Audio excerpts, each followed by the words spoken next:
Hola, buenas tardes con todos. ¿Me pueden escuchar?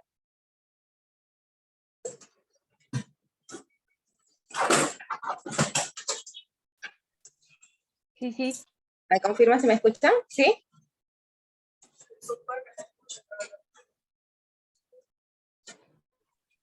sí, yo sí le escucho. Ah, ok, gracias. Bien. En esta ocasión queríamos más que todo darle la bienvenida a las personas que nos están viendo. ¿Bien? Estamos haciendo lo que es una introducción a la especialización internacional a lo que es la fisioterapia oncológica. ¿Bien? En este caso, bueno, dejamos lo que es algunas indicaciones para lo que es si desean tener lo que es la certificación gratuita, bien, que están en la descripción de nuestra página. También tenemos lo que viene a ser lo que es un horario establecido para la certificación. Deben inscribirse al link, ¿bien?, durante la ponencia que estaríamos dando de 1 a 2:30, y estaría válido solamente para licenciados tecnólogos médicos en lo que es fisioterapia y rehabilitación. ¿Bien?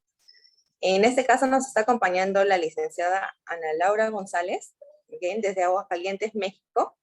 Le cedo el pase a la licenciada para que pueda detallar lo que viene a ser la introducción. Bien, si quieren también información acerca de inscribirse a lo que va a ser la especialización, nos pueden escribir al interno o a nuestra página web. Muchas gracias. Le cedo el paso, licenciada. Gracias. Muchas gracias por la invitación. Buenas tardes a todos. Y bueno, vamos a comenzar. Voy a compartir pantalla. Ujú. Bien. ¿Se ve la pantalla? Si alguien me pudiera confirmar, por favor.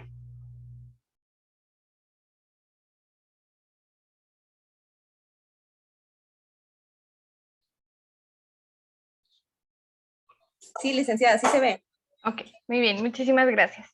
Me presento, mi nombre es Ana Laura González Delgado, yo soy licenciada en terapia física y el día de hoy vamos a ver una pequeña presentación introductoria a esta área de la rehabilitación que poco es hablada y también poco hay en cuestión Latinoamérica de fisioterapeutas en formación en esta especialidad. Entonces, esto es una pequeña introducción para todos aquellos que deseen especializarse en la fisioterapia oncológica y ya podrán tener mucha más información en la institución Rebagliati Diplomados. Yo soy de México, específicamente de Aguascalientes, y tengo ya 4 años de experiencia en esta área. Así que lo poco que les vaya a compartir el día de hoy, espero que les sea de su interés y que poco a poco seamos más compañeros que nos interesemos en esta área que bastante hace falta para todos los pacientes con cáncer. Entonces, lo que vamos a ver el día de hoy se le llama el modelo de atención en fisioterapia oncológica, que es cómo nosotros podemos intervenir a un paciente oncológico en las diferentes etapas que se encuentre de su enfermedad, desde el momento del diagnóstico hasta que el paciente con cáncer pues ya no tenga un buen pronóstico y que le quede poco tiempo de vida. El fisioterapeuta oncológico, vamos a ver cuál es su función en cada una de estas etapas y cómo podemos nosotros intervenir en base a las evidencias más actuales que hay de información sobre la fisioterapia oncológica. Entonces, bueno, sin más, vamos a empezar. Y lo primero que tenemos que saber, si es que no lo conocen todavía, es algo básico, que es la oncología, que es la rama de la medicina que está especializada en el diagnóstico y en el tratamiento de la enfermedad.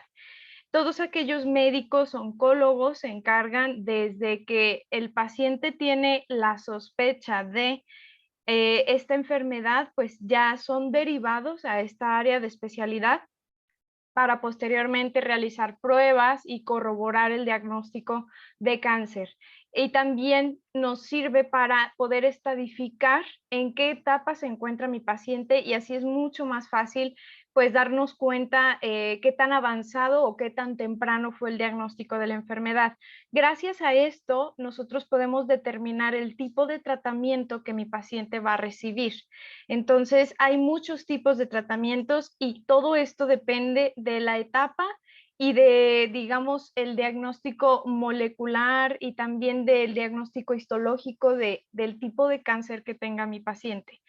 Claro que el diagnóstico, el tratamiento, perdón, va a ser individualizado, no puede ser generalizado un tratamiento oncológico y pues cada paciente va a recibir lo necesario para bien una cura o bien tratarlo de manera paliativa. Entonces, todo esto depende de la etapa y del tipo de cáncer que vaya a presentar mi paciente, ¿de acuerdo? Ahora, el cáncer, ¿qué es? El cáncer es un término que describe a todas aquellas enfermedades, en este caso son genéticas, en las que hay células anormales que se van multiplicando, dividiendo sin control y que también pueden llegar a invadir algunos otros tejidos. Esto en el caso de las metástasis. La enfermedad del cáncer es una enfermedad genética puesto que altera el ADN de nuestras células. Nosotros podemos tener una mutación, es decir, que una célula hija salga con algún defecto, es decir, que tenga una mutación y que esta mutación pues poco a poco vaya igual reproduciéndose con el mismo defecto o diferentes defectos y que también poco a poco vaya creciendo de tamaño, creciendo en cantidad y que todo esto vaya siendo sin control. Nuestro cuerpo de manera natural, de manera normal, tiene un control sobre el crecimiento celular y pues en el cáncer esto es lo que se afecta, el crecimiento en tamaño, en cantidad y en calidad de nuestras células. Todo esto pues deja de tener pues una estructura normal y nuestro propio cuerpo deja de poder controlarlo. Entonces, cuando ya estas células tumorales o digamos defectuosas tienen un grado de afectación a otros tejidos o pueden migrar a otros tejidos, entonces ya se le llama un cáncer metastásico porque ya se encuentra en otro lugar de donde inició la primera mutación. Entonces, también tenemos varios tipos de cánceres. Hay cánceres que se encuentran en los tejidos conectivos, en tejido muscular. También podemos tener cánceres en tejido óseo, tejido graso, tejido muscular. Puede ser en tejido celular, digamos, del sistema nervioso. Entonces, hay muchos tipos de cánceres. Se les llama de manera distinta y a su vez cada uno tiene un tratamiento distinto, puesto que es un tejido distinto. También se le conoce al cáncer como una neoplasia maligna, es decir, que cuando nosotros hablamos de neoplasias, podemos tener neoplasias malignas y neoplasias benignas. A una neoplasia benigna no se le considera como un cáncer, sino como un tumor o una neoplasia benigna y ahí el tratamiento obviamente que es completamente diferente. Sin embargo, esta neoplasia benigna puede evolucionar a ser maligna, entonces ahí sí se le consideraría como un cáncer o una neoplasia maligna.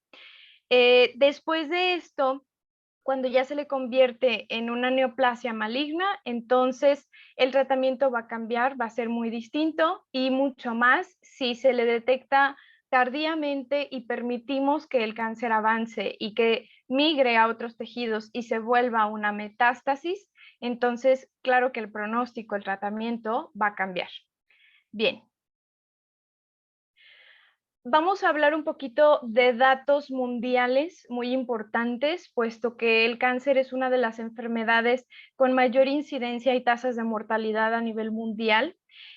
Aquí tenemos una gráfica en pastel de la Organización Mundial de la Salud desde el 2020, que, bueno, uno de los mayores tipos de cánceres que tiene mayor distribución de incidencia a nivel mundial no deja de ser el cáncer de mama. en mujeres y en hombres también se puede llegar a presentar. El cáncer de mama es uno de los cánceres más incidentes a nivel mundial, pero también con el paso de los años ha pasado a ser un tipo de cáncer que tiene también una de las tasas de mayor índice de supervivencia o de cura. Entonces, gracias al avance de la medicina actual, pues afortunadamente este tipo de cáncer ha dejado de ser relativamente tan mortal como antes lo era hace unos años. Sin embargo, la dificultad que hemos tenido actualmente es detectarlo en etapas más tempranas. Se sigue detectando en etapas tardías, por lo tanto, digamos que pues los tratamientos llegan a ser algo invasivos, por lo tanto mi paciente también puede llegar a tener muchas más secuelas de las que hubiera tenido si este tipo de cáncer se hubiera detectado a tiempo o en etapa más temprana. Otro tipo de cáncer que también tiene una tasa de incidencia bastante alta es el cáncer de pulmón, y el cáncer de pulmón es uno de los cánceres más agresivos y con una alta tasa de mortalidad. Entonces, desafortunadamente es un cáncer silencioso y bueno, pues la investigación pues está poniendo en pie para que este tipo de cáncer se detecte a tiempo y que los tratamientos sean mucho más efectivos para aumentar las tasas de sobrevida de los pacientes con cáncer de pulmón. Le sigue en porcentaje con 10% el cáncer colorectal, que afecta por igual a mujeres y hombres, y también con uno de los cánceres con más secuelas o con secuelas, digamos, más agresivas después del tratamiento oncológico. El cáncer de próstata, en el caso de los hombres, también sigue siendo uno de los tipos de cánceres con mayor índice de presentación.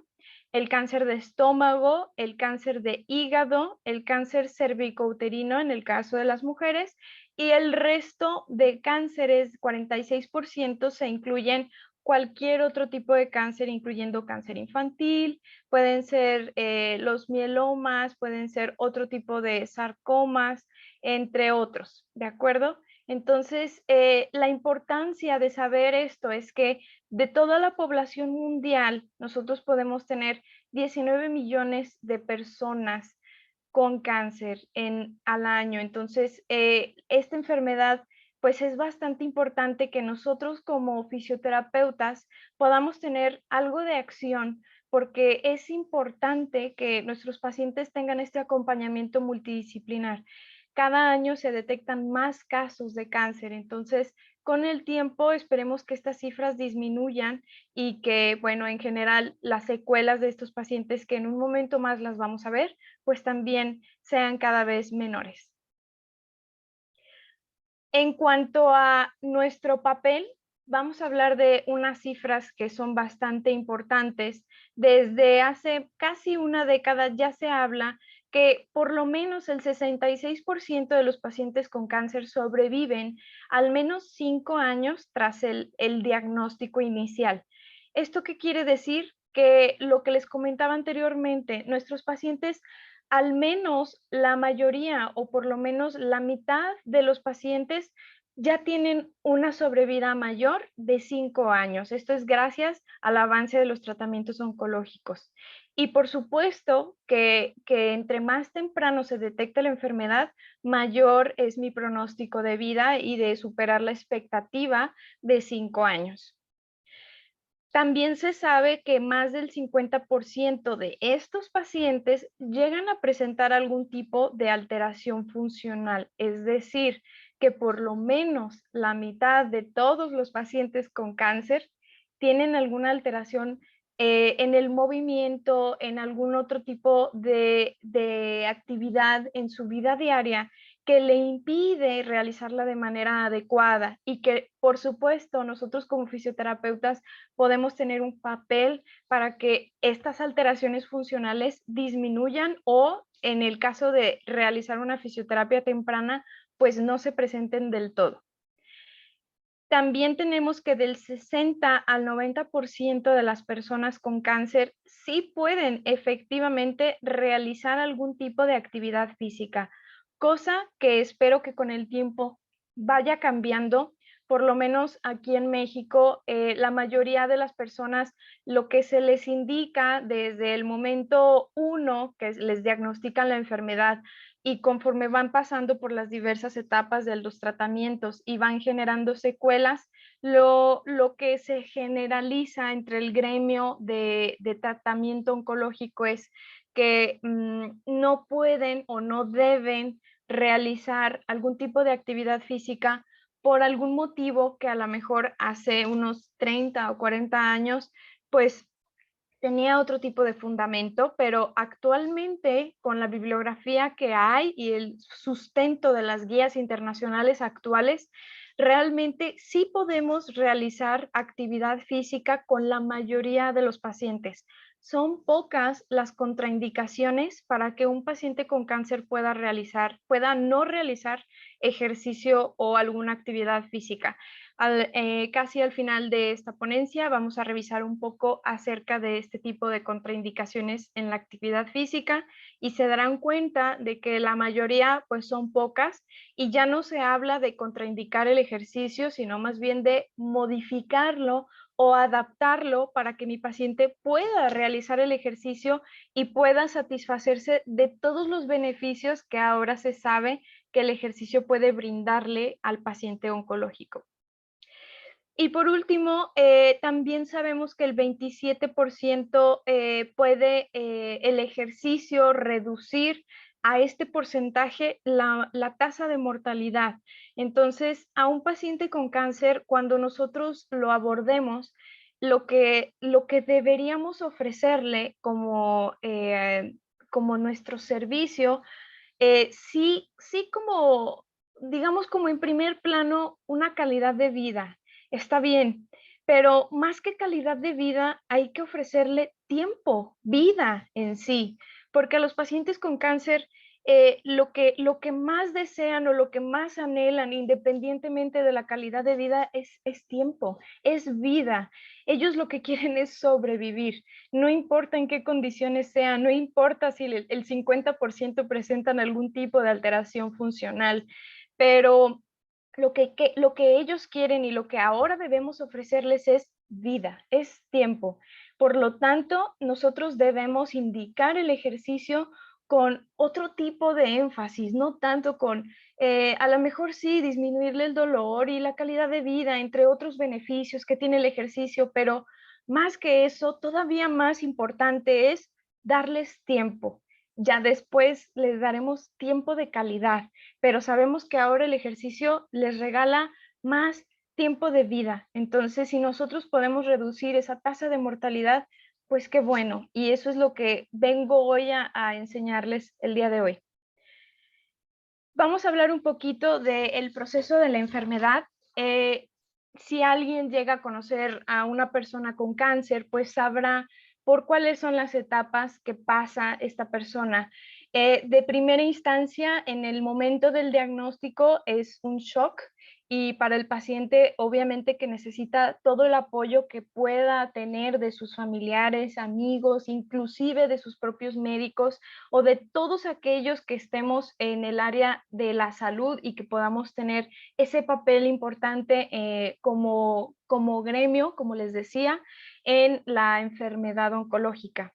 En el diagnóstico, pues tenemos múltiples estadios o múltiples etapas en las que se puede diagnosticar al paciente. Es diferentísimo encontrar a un paciente que se encuentra en una etapa 1 o en una etapa inicial y que ahí en ese momento lo diagnostiquen. Por supuesto que el pronóstico que le puede llegar a dar el médico oncólogo, pues puede ser muy bueno o relativamente bueno y por supuesto que no son tan malas noticias. Pero en cambio, si a un paciente le detectan esta enfermedad en una etapa ya más tardía, pues el pronóstico no llega a ser tan bueno y por supuesto que pues las noticias que va a llegar a escuchar pues van a ser un poco más duras de recibir y mucho más si este paciente se encuentra en una etapa ya terminal, pues obviamente que es un duelo muy grande por el que el paciente va a estar transcurriendo. Las afectaciones que el diagnóstico tiene son multidimensionales, no solamente es la parte física y emocional, sino todas las personas que rodean al paciente con cáncer se ven afectados. La parte social, la parte económica, eso es algo de lo que poco se habla, pero es una enfermedad costosa.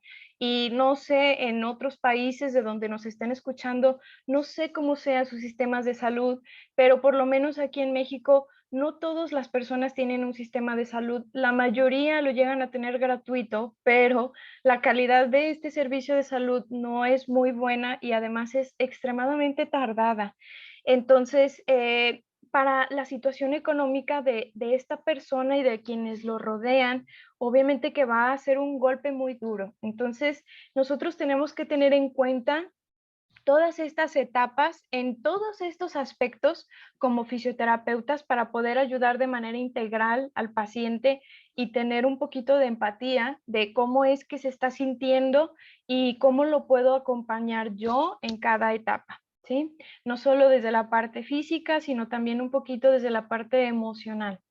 El tratamiento, esta es la siguiente etapa. Después del diagnóstico siguen los tratamientos. Vamos a hablar ligeramente de cada uno. Hay muchos y depende, ya les había comentado, de en qué etapa se encuentre mi paciente. Podemos tener cirugías y como se ve en la imagen, podemos tener algunas que son amputaciones como de senos, de extremidades inferiores, superiores, resección de órganos. Entonces, las cirugías la mayoría de las veces son bastante agresivas y bastante invasivas, entonces ese es por una parte. Luego tenemos otro tipo de tratamientos que pueden ser quimioterapia, radioterapia, entre otros como la hormonoterapia o endocrinoterapia, que es casi lo mismo, y la inmunoterapia, que es a lo que más le apuesta ahorita la medicina oncológica, que todavía falta muchísimo por impulsarla, pero ya está avanzando cada vez más. Hay muchos otros tratamientos, pero estos son los más comunes o por los que la mayoría de los pacientes con cáncer van a estar pasando y por supuesto que como fisioterapeutas tenemos que saber de qué se trata cada uno para poder entender toda la fisiología y todos los cambios corporales que va a tener mi paciente y que de ahí derivan las secuelas de los tratamientos. Después podemos tener como varios caminos. Puede ser que mi paciente sobreviva al tratamiento y que tenga esos 5 años de sobrevida que veíamos en las cifras y que se encuentre libre de enfermedad y que esté constantemente cada tantos meses o cada año en chequeo con su médico oncólogo hasta que el médico realmente lo dé de alta o la dé de alta. Después podemos tener otro camino, pues que es la recidiva, en el que mi paciente sí tiene cierto tiempo con el cáncer en remisión, es decir, como si estuviera dormido o apagado, y después de cierto tiempo se volviera a despertar. Entonces mi paciente otra vez tiene que regresar a la etapa de tratamiento. Y el último camino que sería, que al final de cuentas todos vamos a llegar a eso, pero a veces este tipo de pacientes llegan más temprano que tarde. Y la terminalidad, nosotros hablamos de que es un paciente terminal cuando se le suspende el tratamiento porque definitivamente ya el pronóstico de vida no es mayor a 6 meses, entonces ya no hay mucho más que hacer, más que paliar algunas de las secuelas propias del cáncer, pero que es mucho más invasivo seguir con el tratamiento a suspenderlo y pues que el paciente tenga la mejor calidad de vida durante estos meses o semanas o días, dependiendo de cada persona, pero que sea lo más cómodo y menos doloroso posible, ¿de acuerdo? Durante todos estos procesos, obviamente que los cuidados paliativos tienen una parte importante, que los cuidados paliativos, para quienes no lo sepan, es un área de la salud que previene y trata los síntomas de los efectos secundarios de la enfermedad y de los tratamientos, pero que no solamente inician desde la terminalidad, sino que acompañan durante toda la enfermedad. No importa que mi paciente digamos que esté en una etapa temprana o en una etapa tardía. Sin embargo, lo que intentan los cuidados paliativos son tratar o disminuir que los síntomas sean tan intensos del propio cáncer o de los tratamientos oncológicos. Entonces, los cuidados paliativos acompañan durante toda la enfermedad, no solo en el cáncer, en otras enfermedades también, como el Parkinson, el Alzheimer. Entonces, los cuidados paliativos son importantes desde un inicio. No todos los pacientes los llegan a necesitar, pero si es necesario, hay que brindarle la oportunidad de tener este servicio de cuidados paliativos. Obviamente que en la terminalidad pues tienen un papel muchísimo más importante y no hay que dejarlo a un lado, siempre hay que tenerlo como un tratamiento alternativo para que mi paciente pueda tener muchas menos secuelas y se sienta mucho mejor durante el tratamiento o durante el proceso de muerte. Entonces, después del diagnóstico, ¿qué sigue? Les comentaba que varía dependiendo de cada paciente y depende de qué etapa se encuentre cada persona, pero en general los tratamientos que hay son inmensos y ahora ha sido como un boom porque hemos tenido muchísima información cada vez con la globalización y el internet, pues tenemos mucho más acceso a toda esta información. Las cirugías, como les comentaba, pues hay de muchísimos tipos, de quimioterapias también, y cada quimioterapia tiene efectos y secuelas diferentes. Se coloca también la quimioterapia en etapas distintas de la enfermedad. No todos los pacientes con cáncer reciben quimioterapia, algunos sí, pero hay que conocer cuáles son los tipos de quimioterápicos que utilizan y cuáles son los efectos secundarios de cada uno. Y de ahí nosotros poder tratar ese tipo de secuela específica que se presenta. Parte de lo que vamos a ver el día de hoy son algunas de las secuelas de la quimioterapia que la mayoría presentan o neurotoxicidad o una cardiotoxicidad importante y que de eso pues deriva o parte de nuestro papel es bien importante. La radioterapia también tiene unas secuelas, hay que considerarlo como una quemadura por radiación, más aparte otras múltiples secuelas, pero es muy interesante el tratamiento que nosotros podemos ofrecer durante la radioterapia.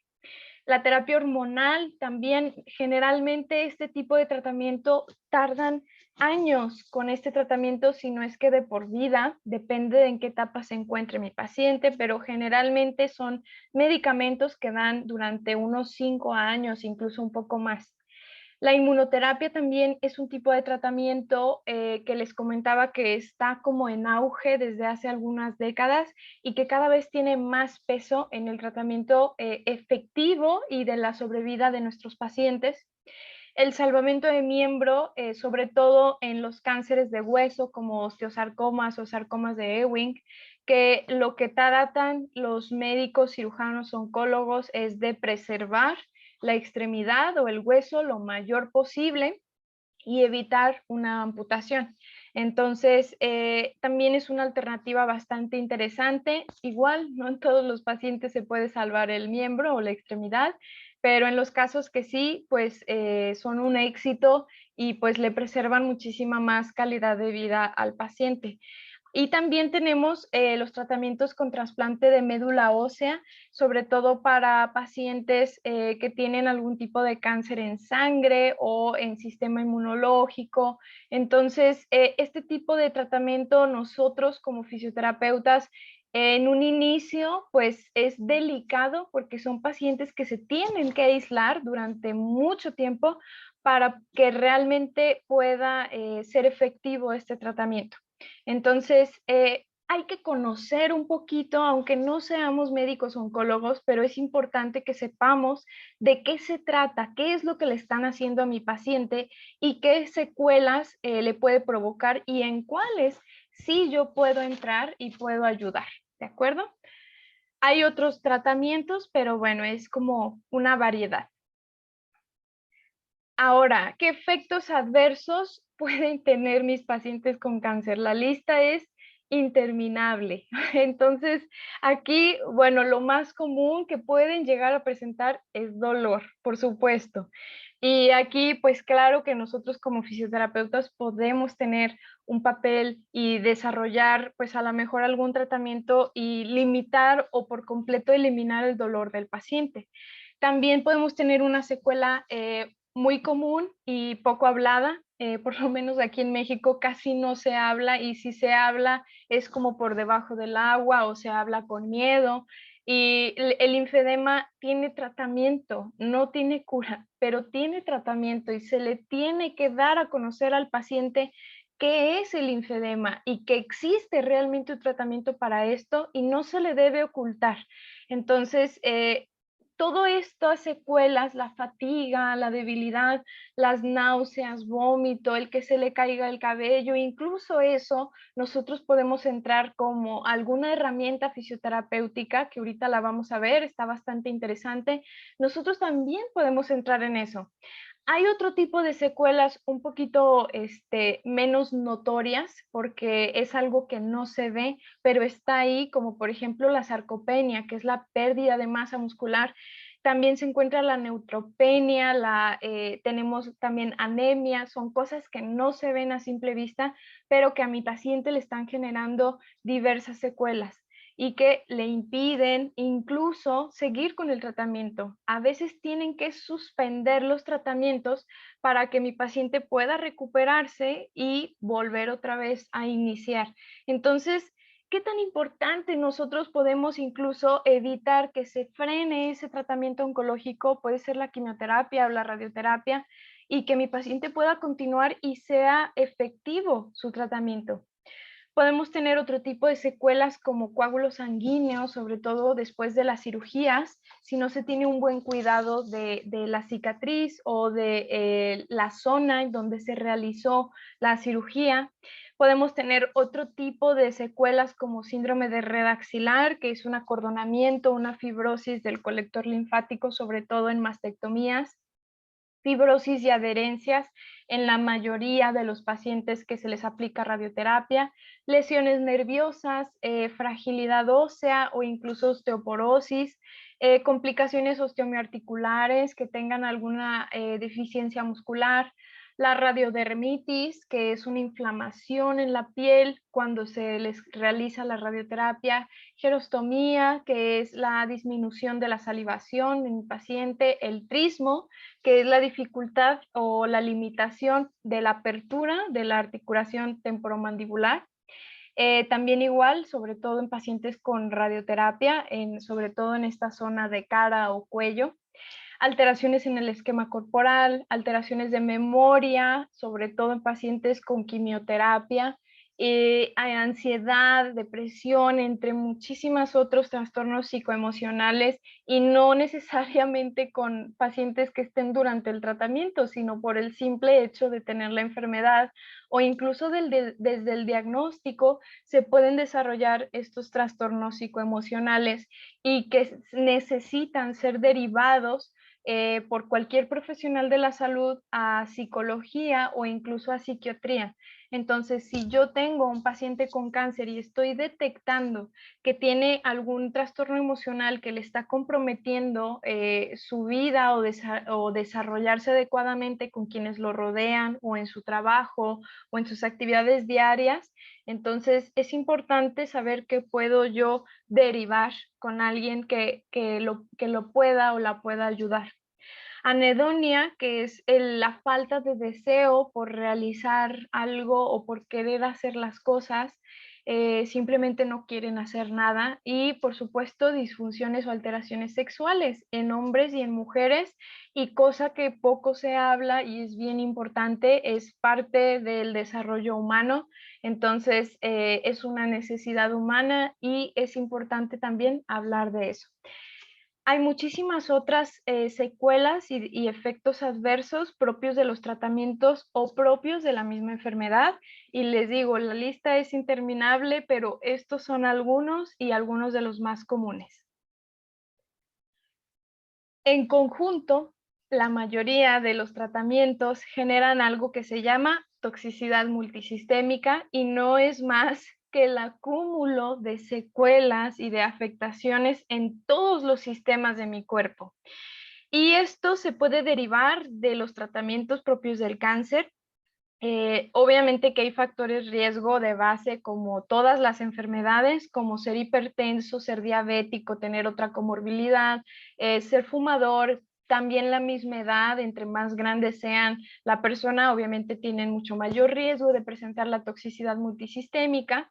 Obviamente que los tratamientos oncológicos son los que pueden presentar estas alteraciones y por supuesto que si mi paciente deja de moverse porque se siente fatigado, porque tiene náuseas, porque tiene dolor, porque tiene debilidad, se va a desacondicionar cada vez más y es un círculo vicioso que yo tengo que ir a romper, porque si mi paciente cada vez se mueve menos, cada vez se va a sentir peor y va a haber cada vez más toxicidad multisistémica, que no es más que alteraciones en mi sistema nervioso central y periférico, a nivel cardiovascular, a nivel inmunológico, a nivel gastrointestinal, a nivel óseo, muscular. Entonces, todas estas alteraciones se pueden llegar a presentar sí o sí y mucho más, como dice ahí en el golpe indirecto, mucho más si mi paciente se desacondiciona. Es importantísimo que mi paciente se mueva y ahora más porque ya hay evidencia, ya nosotros podemos decir,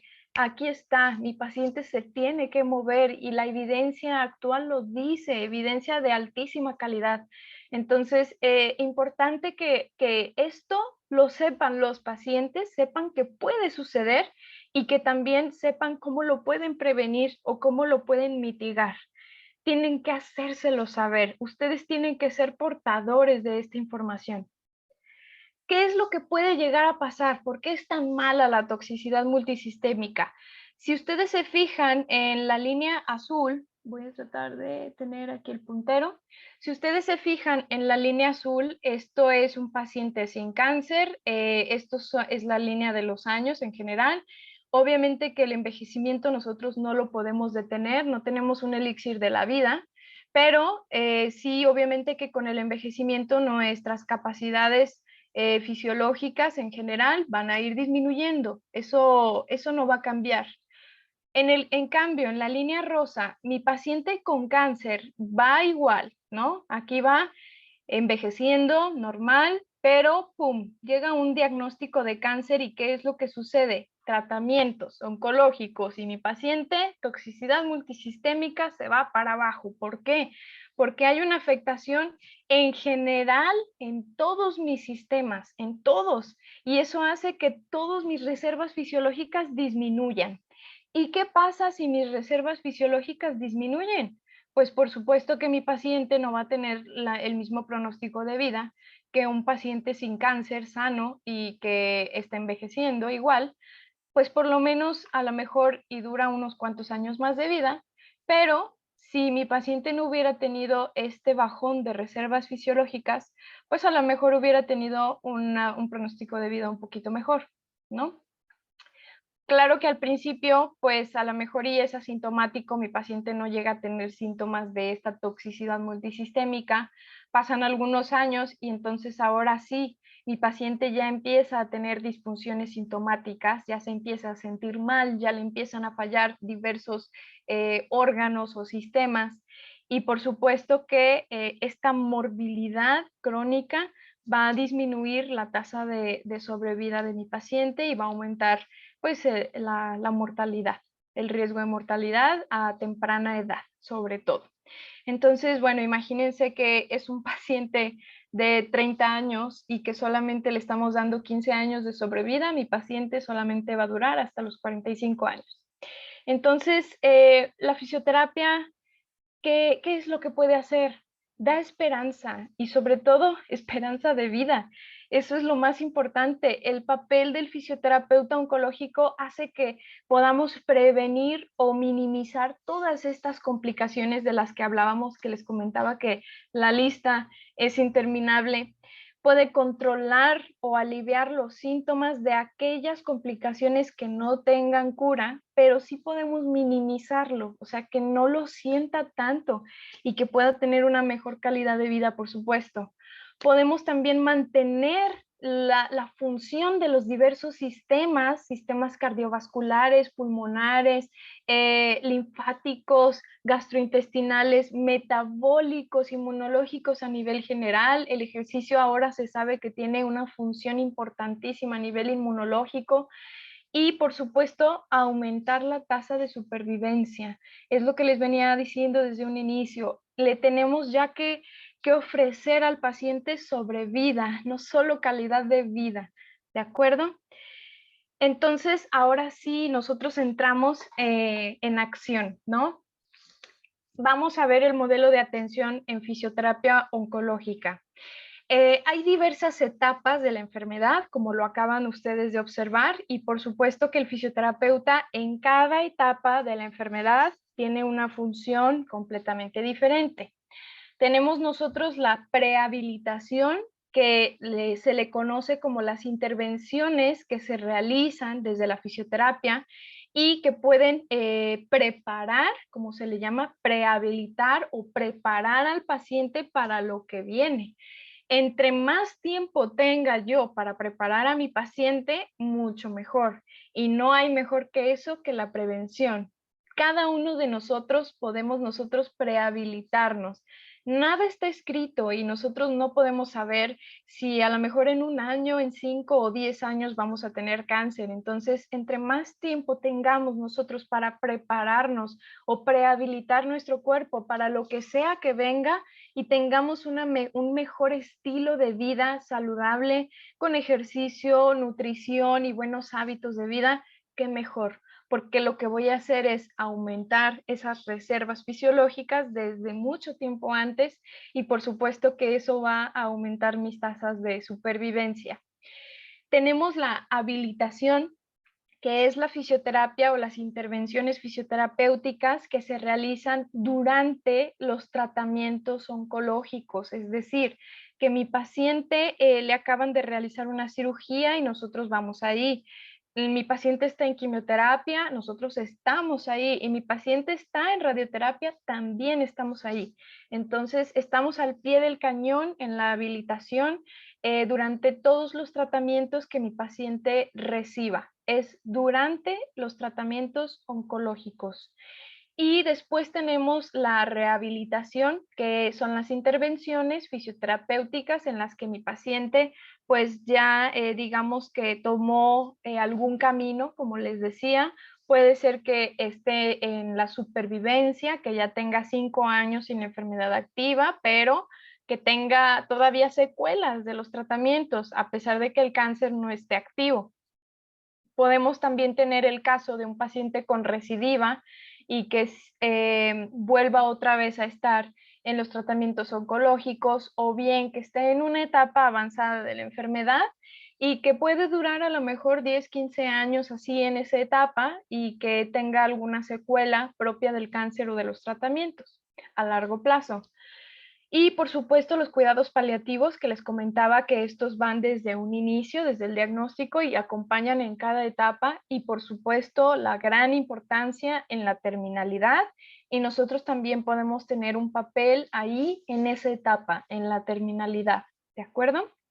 Claro que en todas las etapas del modelo de atención se tiene que realizar una valoración sistémica y funcional. No se puede atender un paciente oncológico así como así. Claro que son pacientes difíciles, o sea, la complejidad de la enfermedad no podemos nosotros minimizarla, o sea, no es un esguince de tobillo, por supuesto, pero dentro de cada etapa, pues por supuesto que hay que hacer una valoración al paciente en general, y gracias a eso nosotros podemos dar una mejor atención y tener en cuenta todo lo que está sucediendo alrededor de esta enfermedad, porque no puedo yo simplemente ignorar que mi paciente está en radioterapia y hacer una fisioterapia convencional. No, tengo yo que saber qué está sucediendo realmente y qué puede llegar a pasar y qué sí puedo hacer y qué no puedo hacer. Entonces, la valoración es primordial. Y pues la esperanza está en eso, que como en la gráfica anterior que les había mostrado, en la línea negra nosotros tenemos a un paciente sano, envejeciendo de manera natural, y bueno, pues su línea de la vida en algún momento va a terminar, pero pues digamos que va a envejecer con una calidad, pues digamos, que le permita realizar lo que él quiera, aún y con la edad, ¿no? La que les había mostrado es la línea roja, en la que el paciente pues entra en un periodo de tratamiento oncológico y que no recibe ningún programa terapéutico y que sus reservas fisiológicas por supuesto disminuyen y que claro que eso disminuye la supervivencia.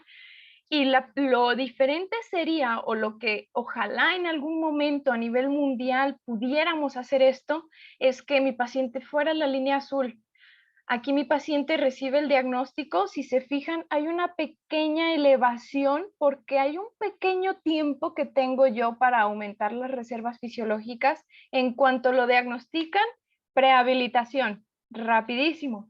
Manos a la obra y hay que aumentar esas reservas, aunque tenga poco tiempo, lo que sea, pero lo poco que pueda hacer es lo mejor que puedo hacer. Ya que mi paciente entra en tratamientos, por supuesto que va a haber una disminución en las reservas fisiológicas, eso no lo podemos impedir, eso va a suceder sí o sí, pero claro que hay una diferencia abismal de un paciente que sí recibió un programa terapéutico al paciente que no lo recibió, y que claro que eso va a ser la diferencia a final de cuentas y a largo plazo en la supervivencia de mi paciente. Nunca va a ser igual que un paciente sin cáncer, no, eso no lo podemos prometer, pero sí le podemos prometer un poco más de calidad y de tiempo. Y aquí entran todas las etapas del modelo de atención fisioterapéutico: la prehabilitación, la habilitación durante los tratamientos y la rehabilitación después de los tratamientos, ya sea en supervivencia, en recidiva o en terminalidad. ¿De acuerdo? Ahora, vamos a ver qué se puede hacer en cada una de estas etapas. En la prehabilitación, a mi paciente le dan el diagnóstico y, bueno, pues lo ideal sería que lo refirieran al área de fisioterapia oncológica. Aquí en México muy poco sucede, de hecho no sucede, pero poco a poco espero que eso vaya cambiando. La prehabilitación sería lo ideal, que en cuanto mi paciente lo diagnostican, lo refieran a fisioterapia oncológica. Y ahí lo que podemos hacer es prepararlo, no solo de manera física, que es como aumentar las reservas fisiológicas, que sería con ejercicio, ¿no? Pero también podemos preparar diversos otros sistemas, como por ejemplo la piel. En el caso de paciente a pasar a radioterapia de manera inmediata, pues podemos preparar la piel mejor para que esa radioterapia no tenga tantas secuelas. Una preparación física, mental, psicológica. La parte psicológica no nos corresponde, pero nos corresponde derivar o detectar o dar una pequeña orientación, ¿de acuerdo? La orientación y la educación son importantísimos. El paciente va a ciegas y normalmente van con mucho miedo, no saben qué esperar. Entonces, entre más información tenga mi paciente, por supuesto que va a ir más preparado. Es como un examen. Nosotros tenemos que estudiar antes del examen para ir preparado para ese examen. A lo mejor y nos va bien, a lo mejor y nos va mal, pero entre más preparado estemos, más posibilidad hay de aprobar o de que tengamos menos secuelas. Entonces, la educación al paciente es vital, no la subestimen, es importantísima. Y lo que se hace en esta etapa es entregar folletos, explicarlos, no solo entregarlos de tenga su tarea y vaya a su casa y léalos, no, porque no sabemos si nos está entendiendo realmente, no sabemos si la información le está llegando.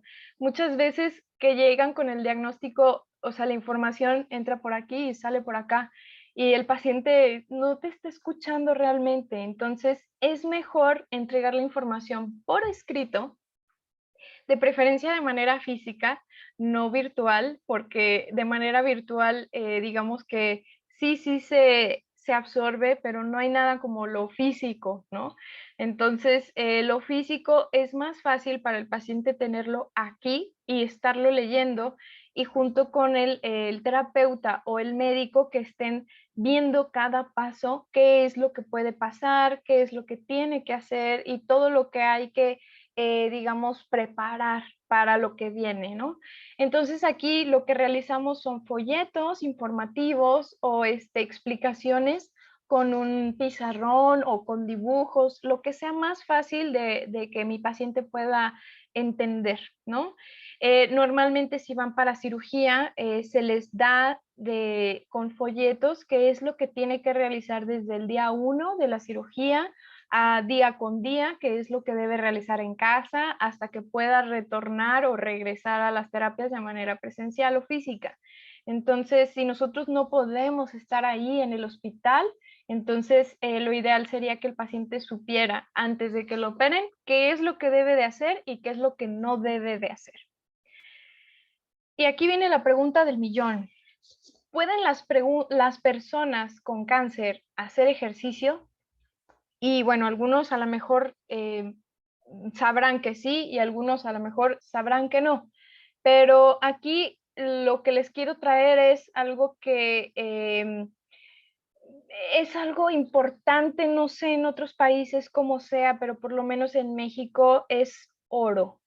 Este artículo acaba de salir hace menos de 3 meses y lo que dice este artículo de la guía de la ASCO es que los proveedores de oncología deben de recomendar el ejercicio aeróbico y de resistencia durante el tratamiento activo, pero con una intención curativa. O sea, son palabras mayores porque con una intención curativa quiere decir que además de la quimioterapia y la radioterapia y la hormonoterapia y la cirugía y todos esos tratamientos, nosotros también deberíamos de estar en esa lista de tratamientos para el cáncer. Entonces, no solo como, bueno, aquí lo que les falta a las guías americanas y las que sí tienen las guías australianas es que no solamente con una intención curativa, sino también en pacientes en etapas avanzadas del cáncer se les debe recomendar el ejercicio y es importantísimo todos los beneficios que puede llegar a tener que les acabo de comentar y aumentar esas reservas fisiológicas. Eso no se los puede dar ninguna pastilla. Eso solamente con ejercicio aeróbico y resistencia podemos nosotros tratar a los pacientes con una intención curativa. Y les digo esto y les pongo este artículo porque espero que con el tiempo todos los proveedores del servicio de oncología con el tiempo podamos dialogar y llegar a implementar estas guías que a lo mejor ya en algunos países, sobre todo en Estados Unidos y Australia y a lo mejor en Europa, ya están implementando y en Latinoamérica pues tenemos que estar ahí al pie del cañón y ser portavoz de esta información y hacerles saber a los pacientes, tienen derecho a saber esto. Entonces sí, sí pueden y deben, pero debe de ser de manera lenta y progresiva. O sea, sí, mi paciente con cáncer, mi paciente con linfedema, mi paciente sí puede realizar ejercicio, además ejercicio intenso, no solamente yoga o natación, sino realmente un ejercicio fuerte. Y eso es lo que hace que aumenten las reservas fisiológicas. Entonces, claro que por supuesto aquí es lo que les puse, debe de haber una valoración funcional y sistémica, por supuesto, pero además de esto es quitar miedo. Nosotros somos los primeros en poner miedo a los pacientes y no debería ser así. Nosotros deberíamos ser los primeros en dar esperanza a los pacientes, no generarles más miedo. No cargue más de 5 kilos, no mueva ese brazo, póngalo en un cabestrillo, no camine, no haga. Y no, nosotros deberíamos de hacerlos más fuertes, más resilientes, más independientes y menos frágiles. Y por supuesto que los pacientes deben de tener más autogestión de su propia enfermedad. No debemos hacerlos frágiles porque no lo son, son fuertes. Y esa mentalidad hay que cambiarla poco a poco. Y bueno, ser portavoz y les digo, los pacientes tienen derecho a saber esto es importante a nivel mundial. La habilitación. La habilitación, recuerden, son las intervenciones que se realizan durante los tratamientos oncológicos de manera activa. Las guías actuales ya hablan acerca del ejercicio durante la quimioterapia, durante la radioterapia. Mis pacientes sí pueden realizar ejercicio. Cuando me refiero a que es lento y progresivo, es que a lo mejor mi paciente de primeras no está acostumbrado a hacer ejercicio, entonces tengo que iniciar de manera lenta y progresiva. A lo mejor voy a iniciar con 1/4 de kilo, pero es un inicio. Y si mi paciente quiere cargar un garrafón de agua de 20 litros, pues tengo que lograrlo, pero todo esto es un proceso lento, ¿de acuerdo? En la habilitación, aquí es muy difícil que mi paciente realmente pueda progresar. Aquí lo que hay que hacer es mantener. Mientras mi paciente esté activo en el tratamiento, lo mantengo durante el ejercicio, porque está durante el tratamiento o evito que esa bajada de reserva sea muy grande. Entonces, ya que esté después de los tratamientos, a lo mejor sí vamos a poder aumentar más peso o más ejercicio, pero en las guías oncológicas de ejercicio para pacientes con cáncer nos hablan de que sí pueden y deben realizar ejercicio por lo menos de 3 a 5 días a la semana. Y aquí hablamos de diversas ya dosificaciones que en la especialización se verá muchísimo más a fondo, pero esto es a manera general. Los pacientes, la meta debería ser que realicen 150 minutos a la semana de ejercicio de moderada intensidad, es decir, de 65 a 75% de la frecuencia cardíaca máxima, o bien 75 minutos a la semana de ejercicio de vigorosa intensidad, es decir, de 76 a 96% de la frecuencia cardíaca máxima. Y de fuerza se debería de estar trabajando a los pacientes entre un 60-80% de la repetición máxima, o sea, fuerte. No de un inicio a lo mejor, si mi paciente nunca ha hecho ejercicio, pero lo poco que haga en un inicio es bueno. El punto es que se muevan, que dejen de estar inactivos y romper ese ciclo de desacondicionamiento físico. Y más durante este periodo de habilitación que se desacondicionan muchísimo debido a los tratamientos.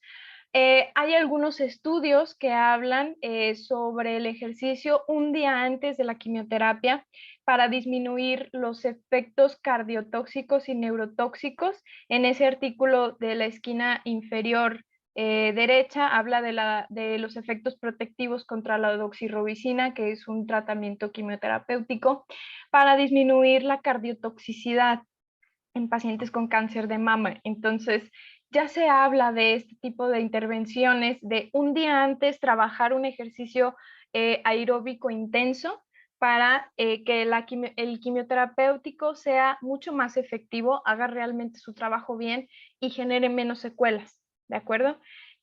Todavía está en estudio el ejercicio durante, o sea, la aplicación de la quimioterapia en esas 4 o 3 horas que estén con la transfusión del medicamento. Todavía está en estudios, pero al parecer hay muy buenos resultados, ¿de acuerdo? También tenemos el uso de crioterapia profiláctica, es decir, scalp cooling, por ejemplo, el frío a nivel del cuero cabelludo o en manos y pies para disminuir las neuropatías que se generan durante la quimioterapia, que no llegue ese medicamento a zonas donde no debería de llegar, como la planta de los pies o la palma de las manos o la caída del cabello. Obviamente no es magia, pero es una ayuda para aquellas pacientes o hombres pacientes que no quieran perder el cabello o que no quieran perder mucho cabello, ¿sí?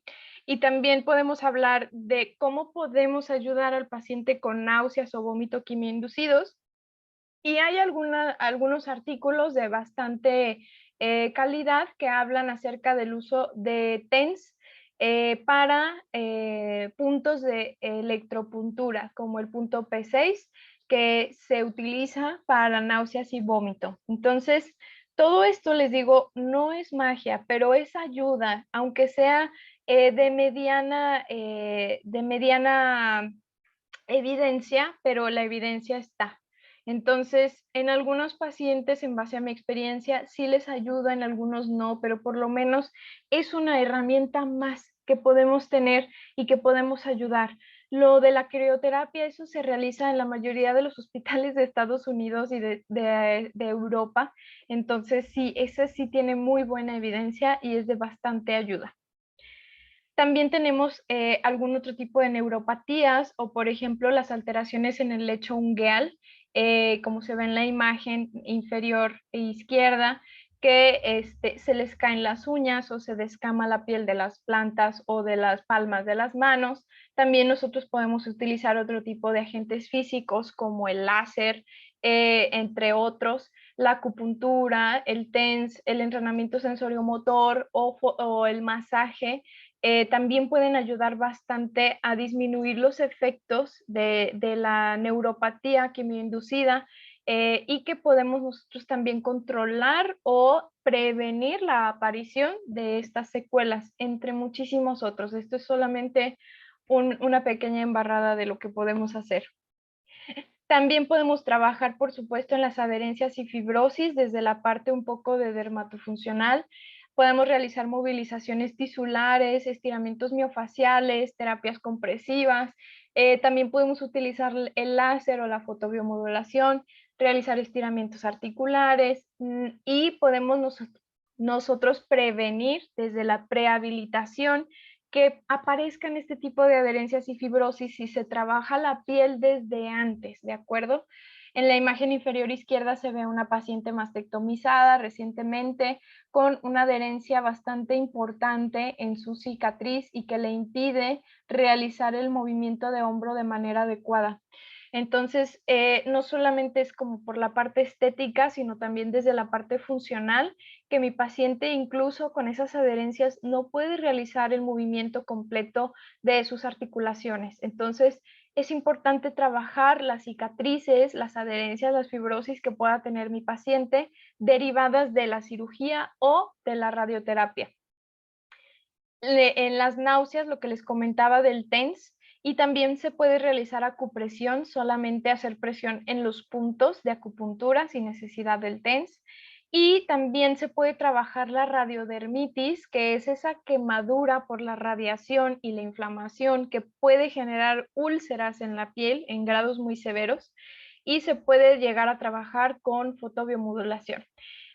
Los agentes físicos tienen ciertas contraindicaciones, para eso hay guías.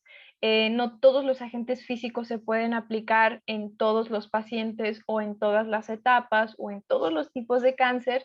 Para eso hay que estudiar, hay que investigar, no solamente es aplicar por aplicar, y hay que estarnos actualizando, hay que estar viendo la literatura, cómo se va actualizando, qué sí se puede, qué no se puede, qué sí se puede ahora y antes no. Entonces, hay que estar constantemente leyendo las actualizaciones en cuanto a estos temas, sobre todo si es a lo que se quieren dedicar. Y lo que les comentaba de una de las secuelas que es muy común y poco hablada es el linfedema, que es este acúmulo de líquido en el brazo o en la pierna o en el cuello o en la cara o en genitales, dependiente de dónde hayan retirado ganglios, ¿de acuerdo? O donde hayan radiado esos ganglios o ese sistema linfático.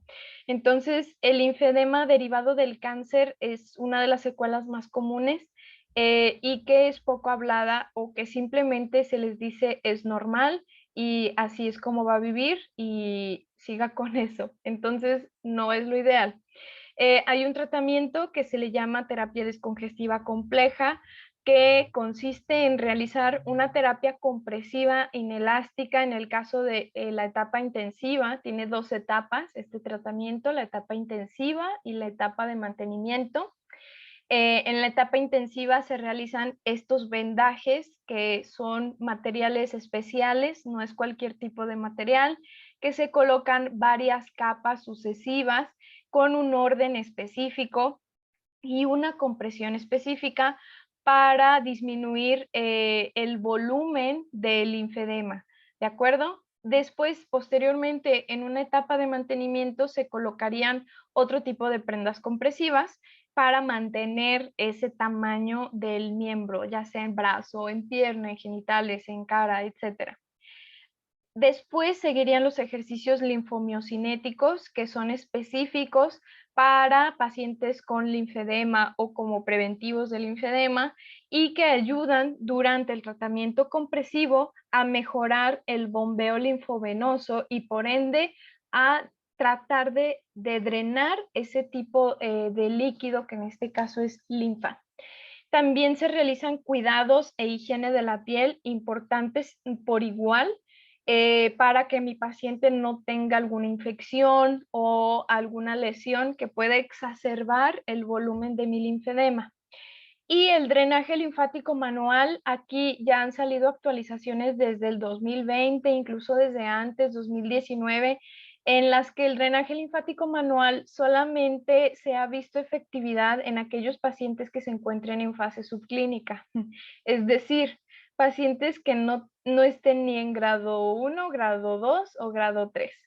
Hay algunos artículos en los que sí hay alguna efectividad del drenaje linfático manual, en grado 1, pero más allá de grado 1, no. El tratamiento indicado e ideal sería la terapia compresiva, específicamente hablando del vendaje multicapa y prendas de compresión como mangas o medias. Entonces, todo esto se tiene que indicar de manera individualizada, se tiene que medir al paciente igual, hacer varias revisiones sistémicas y funcionales del paciente. Entonces, es un tratamiento complejo y hay que también actualizarnos constantemente en este tipo de área, ¿de acuerdo? La rehabilitación, por ejemplo, de debilidad, fatiga, todas estas recomendaciones que hay en las guías actuales no limitan casi a ningún paciente de realizar ejercicio. O sea, los pacientes con cáncer deben de estar realizando ejercicio, sean supervivientes o se encuentran en una etapa paliativa, no importa. Aquí en todas las guías internacionales o en la mayoría de ellas ya están incluyendo el ejercicio como un tratamiento de pacientes con cáncer. Y si se fijan en el video de este lado, son pacientes que están con linfedema y además están realizando ejercicio. O sea, sí pueden y deben, pero recuerden, debe de realizar el ejercicio el paciente de manera lenta y progresiva, poco a poco y mucho más si es un paciente extremadamente desacondicionado con sarcopenia, con otro tipo de alteraciones físicas que nos impida avanzar de manera rápida. Entonces la indicación sería lento y progresivo. Y en la etapa de cuidados paliativos, aquí, bueno, ¿qué es lo que nosotros podemos realizar? La mayoría de los pacientes en cuidados paliativos, pues ya se encuentran también en una etapa avanzada de la enfermedad, es decir, que ya tienen algún tipo de metástasis. De las metástasis en las que más se les tiene o tenía miedo de realizar ejercicio son las metástasis óseas, o sea, en hueso. Y las actualizaciones recientes nos hablan de que el ejercicio está recomendado incluso en pacientes con metástasis óseas activas. Hay algunos movimientos, dependiendo de en dónde se encuentre esta metástasis, que están contraindicados, por supuesto, y se tienen que tener ciertas precauciones, evidentemente, como en todo. Pero digamos que las actualizaciones que hay sopesan el riesgo sobre el beneficio del ejercicio en pacientes con metástasis en hueso. Entonces, en el video que les pongo allí abajo, son dos pacientes con metástasis en cerebro, en columna vertebral, en fémur, y también que se está realizando de manera grupal. Es bastante importante realizar el ejercicio, no en todas, pero en la mayoría de los pacientes que se sientan identificados y que puedan tener ese sentido de pertenencia a algo más, que no es el único en el mundo que se siente así o que se encuentra así, sino que hay otras personas que están en la misma situación o en una situación muy similar y que se pueden hacer compañía, incluso platicar y darse algunos tips de cómo pueden mejorar. y que además el ejercicio de manera grupal se ha visto que tiene bastantes buenos beneficios y que mejora muchísimo la condición psicoemocional de los pacientes. También se pueden realizar masajes, por supuesto, que tienen un efecto sedativo, acupuntura, terapias mind-body, dietas y suplementos que mejoren, por supuesto, la calidad de vida de mi paciente. Entonces, no porque mi paciente tenga cáncer es sinónimo a que no se deba mover, a que tenga que estar quieto, sin hacer ejercicio y entre menos se mueva mejor. No. Aquí los pacientes deben de estarse moviendo independientemente de la etapa en la que se encuentren. Entonces, ya la evidencia, como les comento, es bastante fuerte en relación a muchos tipos de cáncer y también de muchas etapas del cáncer, incluyendo metástasis. Entonces, ya es más fuerte la evidencia y cada vez hay que tratar de encontrar más, que podamos hacer más por ellos. En la etapa de terminalidad, aquí como fisioterapeutas, es más el trabajo orientativo que podamos hacer que como tal algún tratamiento curativo, no como tal. Lo que podemos aplicar son ciertos agentes físicos como el TENS, que se puede colocar durante muchas horas para tratar de disminuir el uso de opioides en el caso de los pacientes con dolores crónicos y terminales. Y también se puede orientar al paciente como un equipo multidisciplinario, no solo fisioterapeutas, tanatólogos, paliatólogos, médicos, nutriólogos, enfermería. Todos nosotros podemos entrar como un equipo multitransdisciplinario para brindarle al paciente la mayor comodidad posible y también para que el familiar sepa qué hacer en el momento en los últimos momentos del paciente. Hay que darle indicación al familiar de cómo evitar úlceras por presión, sobre todo cuando son pacientes que ya se encuentran encamados y que ya no pueden salir o moverse de esas posiciones, cómo deben de realizar los cuidados de la piel, que no se agrieten, que no tengan alguna úlcera o que no puedan adquirir alguna infección, sobre todo cuando no son continentes, ya sea urinaria o fecalmente. Cómo hidratar al paciente y alimentarlo de manera correcta, si es necesario a realizarlo de manera con sonda o simplemente de manera oral, pero la cantidad, qué tanto sí, qué tanto no, que no deben forzar al paciente a realizar algo que él no quiera. La higiene que deben de tener, cómo deben de limpiarlo, bañarlo, cuidar y limpiar todos los blancos de la cama o en donde se encuentre el paciente, el manejo del dolor, como les decía, esto es de manera multitransdisciplinaria, no solamente nosotros. Obviamente que el médico tiene un papel importantísimo en esto, pero nosotros también podemos entrar como fisioterapeutas para mejorar el dolor, puede ser con un masaje, si es que el paciente lo tolera y si es que él quiere. Y claro que la asesoría en general del paciente y de los familiares de qué es lo que deben esperar o cómo proceder en el caso del proceso de muerte de la persona, qué sí pueden y qué no deben hacer, que deben estar tranquilos, no alterarse y por el contrario, acompañar y sobre todo tener esa empatía con la persona que se está yendo. Entonces, todas estas orientaciones son importantes. Puede ser que nosotros seamos los únicos profesionales de la salud a los que tengan acceso esas personas o esos familiares, por lo tanto, nosotros debemos de tener esa responsabilidad de dar esa orientación. Pasa, por lo menos aquí en México, que no tienen el suficiente ingreso económico como para poder pagar a todo este equipo multidisciplinario, entonces, pues a veces nosotros tenemos que abordar temas que forman parte de otras áreas, pero como orientación o como derivación nosotros lo podemos realizar. Estas son algunas de las precauciones que les comentaba de acuerdo al ejercicio y también hablan de algunas contraindicaciones. Este artículo pues nos habla de algunas contraindicaciones que sí ya estamos digamos al pendiente de, como por ejemplo algunos factores relacionados al tratamiento del cáncer, como por ejemplo si a mi paciente le acaban de realizar una transfusión sanguínea, pues está contraindicado el ejercicio, por supuesto, y aquí hay algunas precauciones o modificaciones del ejercicio, que también eso es importante. Si, por ejemplo, mi paciente tiene alguna reacción severa al tratamiento de radioterapia, pues aquí obviamente que se tiene que suspender, pero por ejemplo, si mi paciente tiene linfedema, no hay contraindicación de ejercicio, solamente nos hablan del uso de una prenda compresiva adecuada para el paciente. Entonces, poco a poco vamos a ir cambiando este tipo de mentalidad. Si tenemos, por ejemplo, algunos niveles de plaquetas, de neutrófilos o de hemoglobina, hematocrito, pues que se debe de suspender o bien modificar el ejercicio.